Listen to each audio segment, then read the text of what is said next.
তালসারি না গিয়ে এখন hello friends, welcome my channel. আমার পেছনে যেটা দেখতে পাচ্ছ, এরকম আমি আরো অনেক জিনিস দেখাবো। তো দেখতে হলে আমার সাথে থাকতে হবে।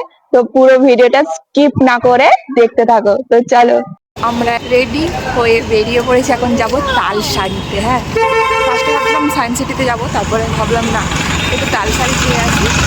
তো তালসারিতে যাবো। বাইরে আমাকে কেমন লাগছে। আর তালসারি না গিয়ে এখন ডিরেক্ট চলে যাবো সায়েন্স সিটিতে। কারণ ভাবলাম তালসারি আর যাবো না, এখন বেজে গেছে 4টে, বেরিয়ে গেছে 4:12। সায়েন্স সিটি তো চলো। আগেও আমরা সায়েন্স সিটিতে এসেছি। আমি তো কলেজে ট্যুর হয়েছিল, তখন এসেছি জুওলজি থেকে। আর ভাই এসেছিল বাবা মায়ের সাথে।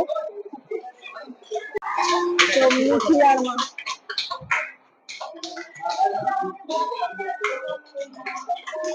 তো দ্বিতীয় দিন তো আমরা সমুদ্রে ঘোরার পাশাপাশি চলে গেছিলাম দীঘার সায়েন্স সিটিতে। আর সেখানে গিয়ে চোখে পড়লো নানা ধরনের বিজ্ঞান ভিত্তিক মডেল আর মজার মজার অ্যাক্টিভিটি। আমি তো বলবো যারা দীঘাতে বেড়াতে আসবেন আর সমুদ্রের পাশাপাশি যদি একটু অন্যরকম অভিজ্ঞতা নিতে চান, তাহলে কিন্তু দীঘার এই সায়েন্স সিটি ঘুরে যেতেই পারেন।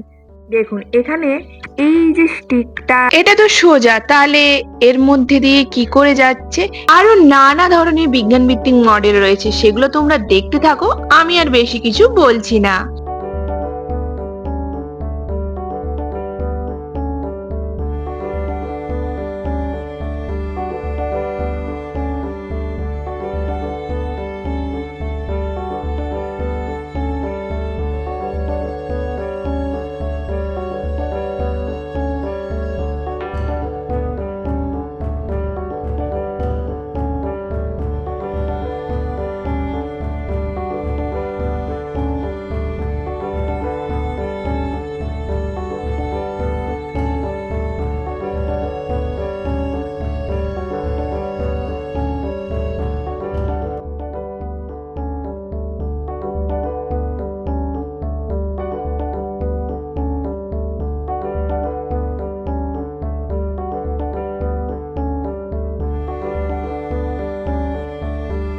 এটা প্রথমে দেখলে কিন্তু বোঝা যাবে না কি, বাট ওই দিকে তাকালে কিন্তু ঠিকই বোঝা যাবে।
তোমরা যদি চাও ভিডিওটা পজ করে লেখাগুলো পড়তেও পারো ভালো করে।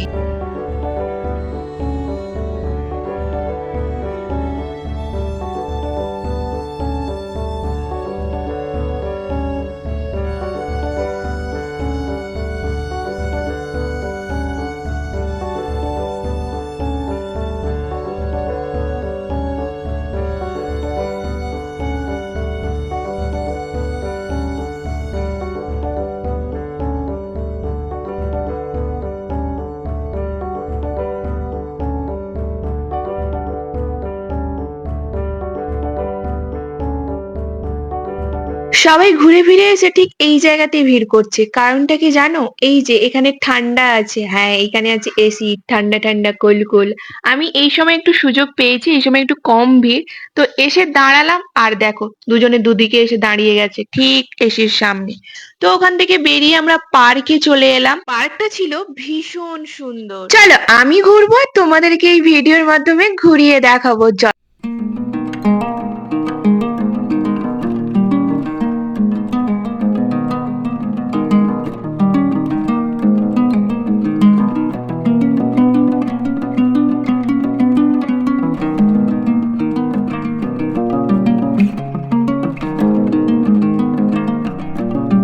ঘুরে ফিরে ভীষণ জল তেষ্টা পেয়ে গেছিল, তাই একটা জলের বোতল নিয়ে নিলাম।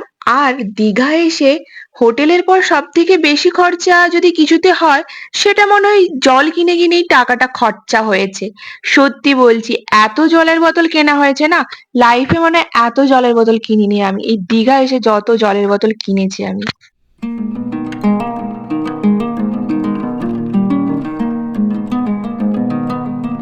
তো চলে এবার দেখবো জুরাসিক পার্ক।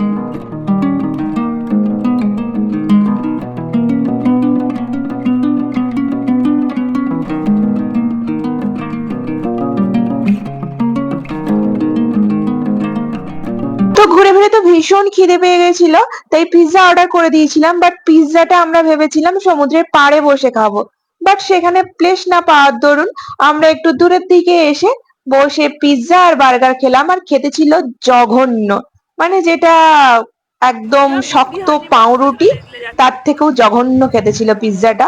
আর বার্গারটা তো ছিল আরো জঘন্য খেতে। বার্গারটা দেখেই আমার ভাইয়ের আর খাওয়ার ইচ্ছে ছিল না। তো আমি ভেতরে স্টাফিংটা দেখছিলাম আর কি, একদম জঘন্য। ভাবছি এর থেকে শুকনো পাউরুটি খাওয়া অনেক ভালো ছিল।